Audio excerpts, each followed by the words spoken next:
Hello there, welcome to the fifth lesson of the Python course for beginners. In this video, we will learn about if, elif, and else. These are called conditional statements or selective statements. Now let us take a real life example of where we use this. So suppose a teacher is grading a student's marks and let us say the passing marks is 30. So if the marks will be greater than 30, then that student passes, otherwise that student fails. Now let us try to code that in Python. So let me just save this old Python file as variables and operators as we had done this in the last lesson. Now let me create a new file and I will call this conditional statements.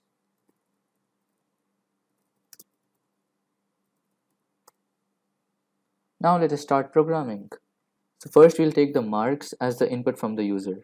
So marks is equal to input, enter the marks, and we'll convert this to an integer obviously. Or it's better if it's float because marks can usually be decimal. Now to write if-else statements, we just type the word if, and then here we put the expression or the statement that we want to check. So I wanted to check if marks is greater than 30. This is the greater sign operator as we had learned in the previous lesson. So if marks is greater than 30, then I put a colon. Now I press enter, and then I type what I want to do. So if marks is greater than 30, I want to print passed. As you can see, this print statement, it is a part of this if statement, so it comes under this. Now to represent that, when we pressed enter, as you saw, there was already some space over here. It was actually the same space as you would get by just pressing tab. So if I go to a new line and I press tab, then again I would come over there. So this shows that this print statement is actually a part of this if, and it should only be executed if the marks is greater than 30. Now let us see if that works. So I run it and I enter the marks as, let's say, 35. It prints passed. But then if I'd entered a lower marks, then it does not print anything because this statement does not get executed as this whole expression becomes false, and if it becomes false, it does not go to this. So this is called an if block, and the statements within the if block will only be executed when the expression given in the if part is true. So if marks greater than 30 will be true, only then this part will run.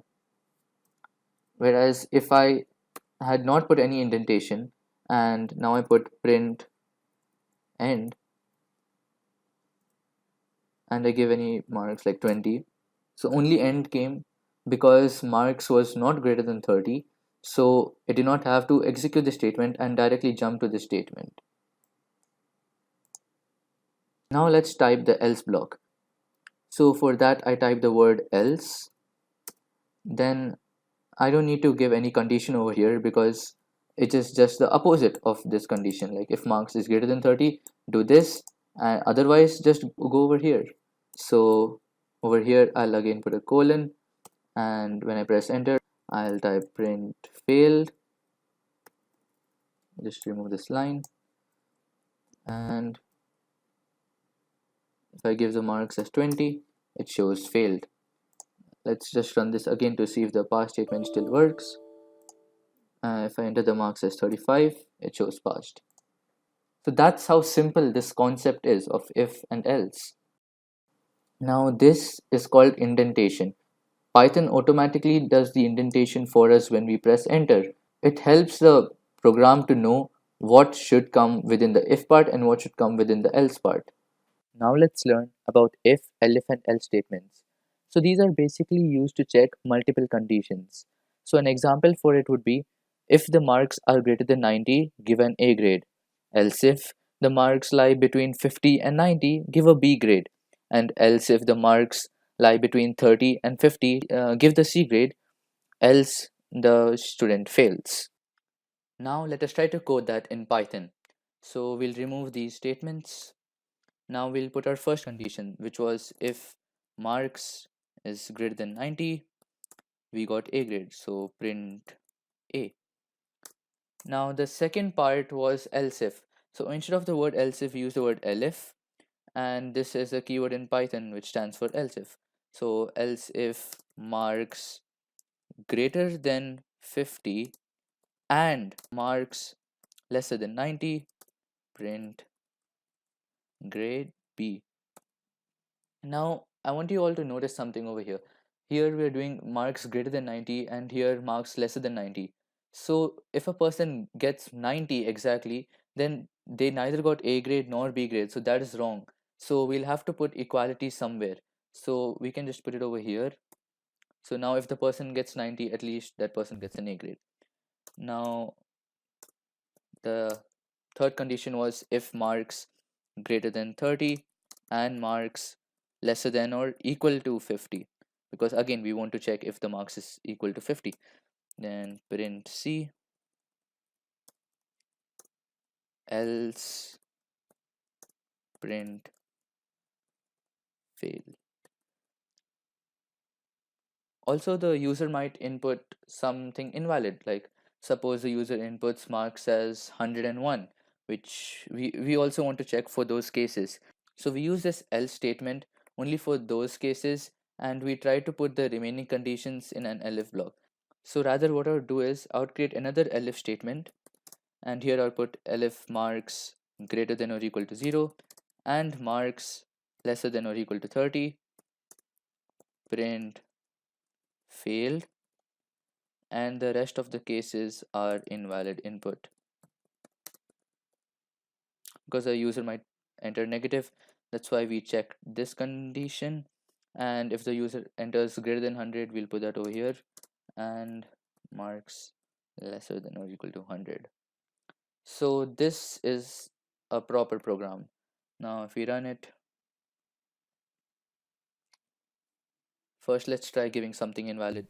So 120, why not? It's invalid input. Now let's try getting a B grade. So I'll enter something between 50 and 90, say 56.75, and we get a B grade. Nice, it's working. So this was if, elif, else statements. These are used everywhere in almost any program you can see in Python, or rather any programming language.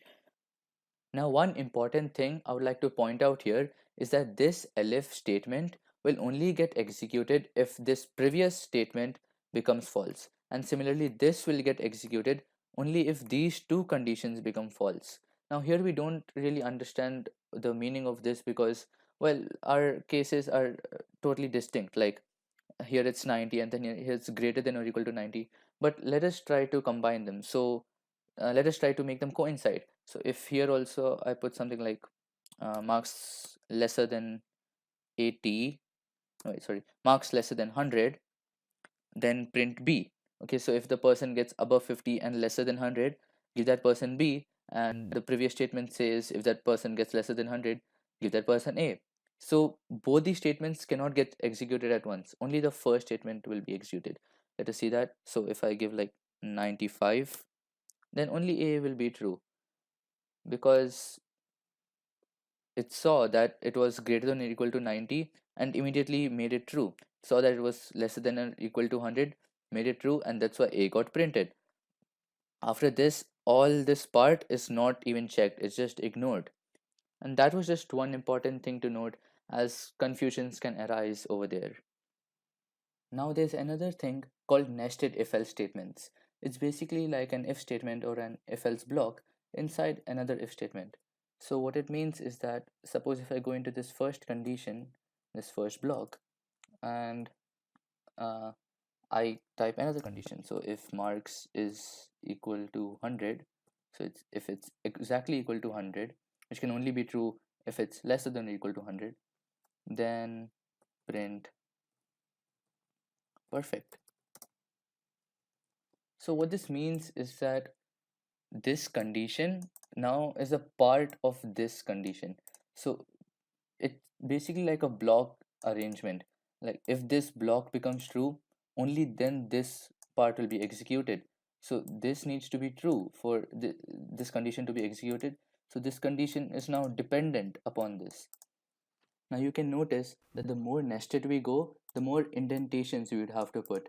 So Python already does that for us, because when we put a semicolon and then we press enter, it already indents it for us accordingly. And then just in case you lose track, then what you need to do is, like suppose you come here on the starting of the line accidentally, then what you can do is press tab once to come inside the part of the first block, and then you can press tab again to come inside the second condition. So here I can again print anything. Now let's see if this works. So if I run it,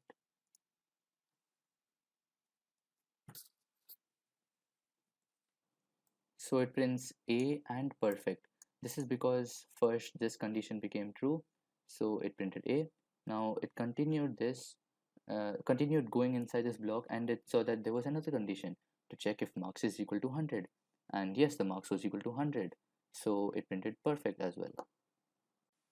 Now here, after this if statement, I can also put an elif statement, say to check if marks is equal to 95, but that won't really be required. But in case you wanted to, you can do nested elif also. Now the homework question for today is, input a person's salary. If it is greater than 5,000, print 5% of it. If it is greater than 1,000, print 10% of it. Otherwise, just print 15% of it. So in this, you'd have to use operators like the multiplication and division operator to calculate the percentages. So that's it for today. Good luck and have a nice day.